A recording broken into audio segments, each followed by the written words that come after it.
On the Eastern Front, Lee and Meade are involved in a series of skirmishes that have little impact in terms of the larger war.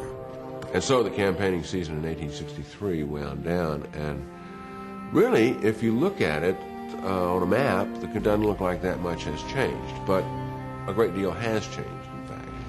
The Confederacy has gotten weaker, the armies have grown smaller, and the war of attrition is at work. The Confederate war experience was very different in many ways from the Northern war experience, simply because most of the battles were fought on Southern ground.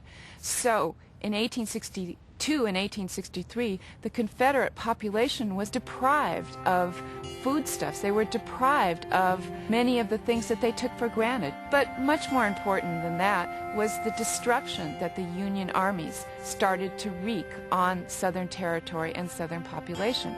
This was terrible. And yet, I will have to say that Southern victory often made those sacrifices worthwhile.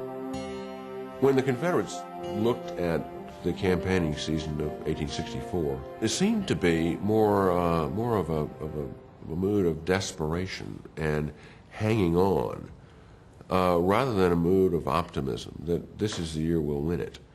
The hope was that this is the year we can convince the enemy that their war is futile, that we will never allow ourselves to be conquered.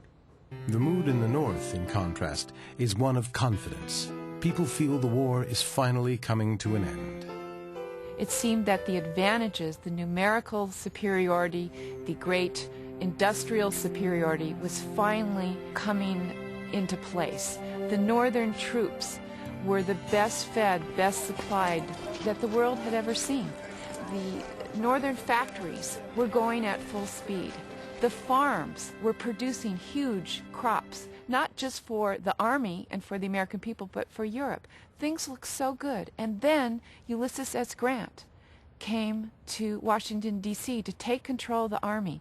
And finally it seemed as if there would be a leader, a military leader, who could work with President Lincoln. At least that's what Lincoln said. Lincoln said, "Grant is my man and I am his until the end of the war." And with that statement profoundly linked the fortunes of the Army and the presidency. People are confident that Grant will come up with a winning plan. Grant's plan was like himself, simple and direct. He said, we need to activate all of our men, all of our soldiers, and if we can do that, we will be able to conquer and defeat the Southern armies in the field. That plan became part of the Great Overland Campaign, which began in the months of April and May and continued in May and June of 1864, proved to be, sadly, just as a difficult campaign as all the other campaigns against Robert E. Lee.